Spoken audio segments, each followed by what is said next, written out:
Q7 நேயர்கள் அனைவரையும் நிகழ்ச்சிக்குள் வரவேற்கிறோம். இன்றைய வாய்ஸ் ஆஃப் காசா நிகழ்ச்சியில் சர்வதேச செய்திகள் தொடர்பான சில தொகுப்புகளை பார்க்கலாம். பிரிட்டன்ல பாலஸ்தீன தூதரகம் அதிகாரப்பூர்வமாக திறக்கப்பட்டிருக்கு. இந்த தூதரக திறப்பு அப்படிங்கிறது பாலஸ்தீன் மக்களுடைய நீண்ட கால போராட்டத்தினுடைய ஒரு அடையாளமா பார்க்கப்படுது. சரியாக செப்டம்பர் 2025 பிரிட்டன் பாலஸ்தீனத்தை ஒரு தனி அரசாக அங்கீகரிச்சது. அதை தொடர்ந்து சரியா ஒரு 3 மாதங்களுக்கு பிறகு அங்கே பாலஸ்தீன தூதரகம் திறக்கப்பட்டிருக்கு அப்படிங்கிற இந்த செய்தியை நம்மளால பார்க்க முடியுது. பிரிட்டன்ல லண்டன் மேற்கு பகுதியில் இருக்கிற ஹேமர் ஸ்மித்ல தான் இந்த தூதரகம் திறக்கப்பட்டிருக்கு. இதை ஒரு வரலாற்று சிறப்பு வாய்ந்த தருணம் அப்படின்னு சொல்லி பாலஸ்தீனுடைய தூதர் ஹுசாம் சம்லோத் தெரிவிச்சிருக்கிறாரு. மேலும் பிரிட்டன் மற்றும் பாலஸ்தீனுடைய உறவுகளுடைய ஆழமான மைல்கல் அப்படின்னு சொல்லியும் இதை வர்ணிச்சிருக்கிறார். கிட்டத்தட்ட பாலஸ்தீன்ல இரு நாடு தீர்வு அப்படிங்கிற அந்த தனிநாடு கோரிக்கை வலுப்பெற்று வந்த நிலையில பிரிட்டன் உள்ளிட்ட சில நாடுகளுடைய முயற்சியின் காரணமாக இப்படி ஒரு விஷயம் நடந்திருக்கிறது. ஒரு மிகப்பெரிய பாலஸ்தீனுடைய ஒரு அங்கீகாரத்தின் அடிப்படையாக பார்க்கப்படுது. ஈரான்ல பொருளாதார நெருக்கடி காரணமாக பொதுமக்கள் அங்க போராட்டத்தில் ஈடுபட்டு வருகிற செய்திகளை நம்ம தொடர்ந்து பார்த்துட்டு இருக்கிறோம். இந்த நிலையில சில குழுக்கள் அந்த போராட்டங்களை சாதகமாக பயன்படுத்தி அதை வன்முறையாக மாற்ற முயற்சிக்கிறதாகவும் செய்திகள் வெளியாக இருக்கு. இந்த நிலையில தான் ஈரான்ல ஏற்பட்டிருக்கிற பொருளாதார நெருக்கடி, வாழ்க்கை செலவுகளில் ஏற்பட்டிருக்கிற சிக்கல் அப்படின்னு சொல்லி இதற்காக மக்கள் போராடுவது நியாயமானது அப்படின்னு சொல்லி அந்த அரசு ஏற்றுக்கொண்டாலும் இதை வன்முறையாக மாற்ற முயற்சிப்பவர்கள் மீது கடுமையான நடவடிக்கை எடுக்கப்படும் அப்படின்னு சொல்லி ஈரானுடைய நீதிமன்றம் இன்னைக்கு ஒரு உத்தரவை பிறப்பிச்சிருக்கிறாங்க. பொதுமக்களுக்கு ஏற்பட்டிருக்கிற குறைகளை நீதிமன்றம் கேட்க தயாராக இருப்பதாகவும் சட்ட ரீதியான அமைதியான போராட்டத்திற்கும் திட்டமிட்ட வன்முறைக்கும் வித்தியாசம் நிறைய இருக்கு அப்படின்னு சொல்லி நீதிமன்றம் தெரிவிச்சிருக்கு. இந்த போராட்டத்தை இஸ்ரேல் மற்றும் அமெரிக்கா போன்ற நாடுகள் தங்களுக்கு சாதகமாக பயன்படுத்தலாம் அப்படிங்கிற ஒரு எச்சரிக்கையும் ஈரான் அரசுக்கு விடுக்கப்பட்டிருக்கு. பாலஸ்தீனுடைய மேற்கு கரை வெஸ்ட் பேங்க்ல இருக்கிற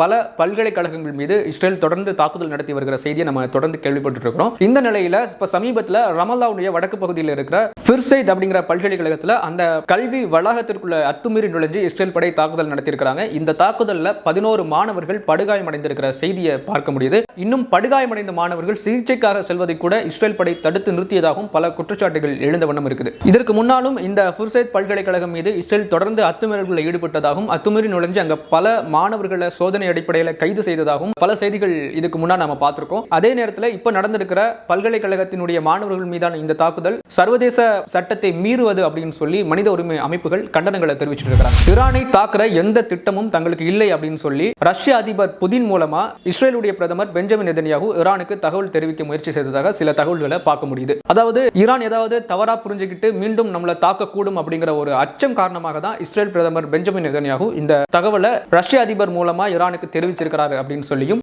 செய்திகள்ல நம்ம தெரிஞ்சுக்க முடியுது. இந்த செய்தியை இஸ்ரேலுடைய அரசு தொலைக்காட்சியான KAN வெளியிட்டு இருக்கிறாங்க. அதாவது பெயர் குறிப்பிடப்படாத தூதரகங்களை மேற்கோள் காட்டி இந்த செய்தியை இஸ்ரேல் அரசு தொலைக்காட்சியான KAN தெரிவிச்சிருக்கிறாங்க. இஸ்ரேல் மீது தாக்குதல் ஈரான் நடத்திச்சு அப்படின்னு சொன்னா கடுமையான விளைவுகளை சந்திக்க நேரிடும் அப்படின்னு சொல்லி இஸ்ரேல் பிரதமர் பெஞ்சமின் நெதன்யாகு நாடாளுமன்றங்களில் பேசுவது வழக்கமாக இருக்கும். அப்படி அவர் என்னதான் வீர வசனங்களை பேசினா கூட அவருக்கு இஸ்ரேலை தாக்கக்கூடிய எந்த ஒரு எண்ணமும் இல்லை அப்படின்னும் ஈரான் நம்மளை தாக்கிடும் அப்படிங்கிற அச்சம் இருக்கிறதையும் இந்த செய்திகளில் நம்மளால புரிஞ்சுக்க முடியும். அமெரிக்காவுடைய எந்த மிரட்டல்களுக்கும் ஆதிக்க முயற்சிகளுக்கும் ஈரான் அடிபணியாது அப்படின்னு சொல்லி ஈரான் திட்டவட்டமா அறிவிச்சிருக்கிறாங்க.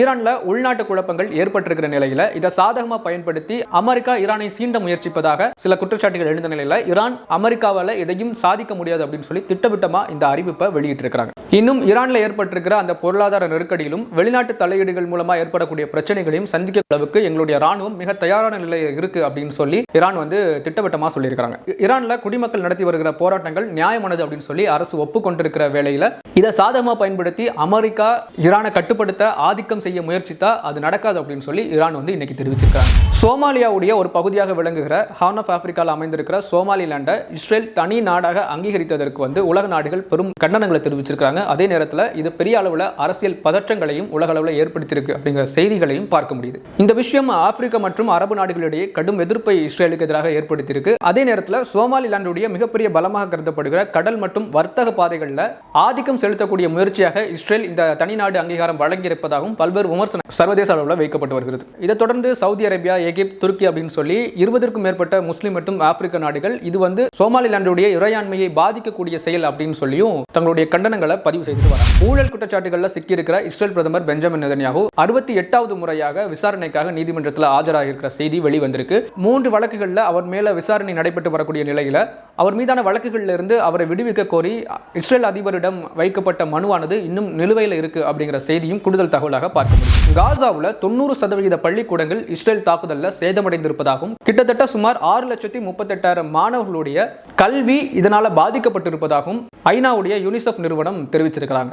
பாலஸ்தீனில் நடைபெற்ற போர்களில் அங்கங்கே சிதறி கிடந்த வெடிக்காத குண்டுகள் மற்றும் அங்கே கல்வி சாதனங்களில் ஏற்பட்டிருக்கிற குறைபாடுகள் அப்படின்னு சொல்லி பல காரணங்கள் அந்த மாணவர்களுடைய கல்வி பாதிக்கப்பட்டதற்கு எடுத்துக்காட்டாக அந்த மாணவர்களுடைய கல்வி பாதிக்கப்பட்டதற்கு காரணமாக யூனிசெஃப் தெரிவிச்சிருக்கிறாங்க. காசாவில் மேற்கொள்ளப்பட்டு வருகிற மனிதாபியமான நிவாரண பணிகளில் உலகம் முழுவதும் இருக்கிற கிறிஸ்தவ தேவாலயங்கள் தலையிட வேண்டும் அப்படின்னு சொல்லி பாலஸ்தீனுடைய சர்ச் கமிட்டி கோரிக்கை வச்சிருக்கிறாங்க. நிவாரண பணிகளை அரசு சாரா நிறுவனங்கள் மேற்கொள்றதுக்கு இஸ்ரேல் தொடர்ந்து தடை விதிச்சுட்டு வர நிலையில கிறிஸ்தவ தேவாலயங்கள் இதில் தலையிட வேண்டும் அப்படின்னு சொல்லி இன்னைக்கு பாலஸ்தீன சர்ச் கமிட்டி தெரிவித்திருக்கிற செய்தியை நம்மளால பார்க்க முடியும். சுமார் 18 வருடங்களாக மிகப்பெரிய பொருளாதார தடைகளை பாலஸ்தீன் சந்திச்சுட்டு வர நிலையில காசா பகுதி மிகப்பெரிய அளவில் நிலையில் இருக்கிற செய்தியும் நம்மளால பார்க்க முடியுது. தெற்கு காசாவில் உள்ள ரஃபாவினுடைய எல்லையை திறப்பதற்கான பேச்சுவார்த்தைகள் நடைபெற்று வருவதாக கத்தாரினுடைய வெளியுறவுத்துறை அமைச்சகம் தகவல் தெரிவிச்சிருக்கிறாங்க. நிவாரண பணிகளை மேற்கொள்றதுக்கு இஸ்ரேல் தொடர்ந்து தடை விதிச்சுட்டு வர நிலையில காசானுடைய ஒரே ஒரு பகுதியில் இருக்கிற எல்லையை மட்டும் இஸ்ரேல் அனுமதிக்கிறாங்க. அதே நேரத்தில் காசானுடைய இருபுறங்களும் உள்ள எல்லைகள் திறக்கப்படணும் அப்படின்னு சொல்லியும் இன்னைக்கு உலக நாடுகள் கோரிக்கையை வலுப்படுத்தி இருக்கிறாங்க.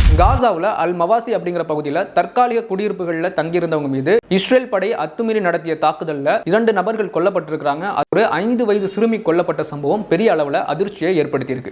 காசாவினுடைய சமாதான உடன்படிக்கை ஏற்பட்டதற்கு பிறகு இப்போ வரைக்கும் இஸ்ரேல் நடத்திய தாக்குதலில் சுமார் 422 பாலஸ்தீனியர்கள் கொல்லப்பட்டிருக்கிற செய்தி மிகப்பெரிய வேதனையை அளிக்குது. மேற்கு கரையில் யூத பயங்கரவாதிகளை கண்காணிப்பதற்காக இஸ்ரேல் ஒரு எலக்ட்ரானிக் பிரேஸ்லெட்டை அறிமுகப்படுத்தி அதை இன்னைக்கு நடைமுறைக்கு கொண்டு வந்திருக்கிறாங்க. இதுவரைக்கும் யூத பயங்கரவாதிகளாக சந்தேகப்படுற பல நபர்களை இஸ்ரேல் கைது பண்ணி தடுப்பு காவலில் வைக்கிறத வழக்கமாக வச்சிருந்த நிலையில் கடந்த வருடம் அதை கைவிட்டாங்க. இந்த நிலையில தான் இப்போ எலக்ட்ரானிக் பிரேஸ்லெட்ஸ் மூலமா அவர்களை கண்காணிப்பதற்கான முயற்சிகளை இஸ்ரேல் ராணுவம் மேற்கொள்றாங்க. யூத பயங்கரவாதிகள் அப்படின்னு சொல்லி சந்தேக நபர்களை கைது செய்யற அந்த முயற்சியை இஸ்ரேல் கைவிட்டிருந்தாலும் இப்போ வரைக்கும் மேற்கு கரையில் இருக்கிற பாலஸ்தீனியர்கள் தொடர்ந்து கைது செய்யப்பட்டு தடுப்பு காவலில் வைக்கப்பட்டு இருக்காங்க அப்படிங்கிறது கூடுதல் செய்தி. சோமாலியாவுடைய ஒரு பகுதியாக கருதப்படுற சோமாலிலாந்து இஸ்ரேல் தனி நாடா அங்கீகாரம் வழங்கி இருக்கிற நிலையில பாலஸ்தீனில் இருக்கிற மக்களை ஒட்டுமொத்தமாக சோமாலிலாந்துக்கு அனுப்பக்கூடிய ஒரு முயற்சி நடைபெற்று வருவதாக உலக நாடுகள் சந்தேகம் எழுப்பி வந்த நிலையில் இஸ்ரேலுடைய அமைச்சர் கிடியோனுடைய இந்த பயணம் அந்த சந்தேகத்தை இன்னும் உறுதிப்படுத்துற மாதிரி அமைஞ்சிருக்கிறதா விமர்சனங்கள் எழுந்துட்டு இருக்கு. இன்னும் கூடுதல் தகவலுடன் மீண்டும் நாளை சந்திப்போம். அதுவரை உங்களிடமிருந்து விடைபெறுவது நான் உங்கள் இர்ஷா.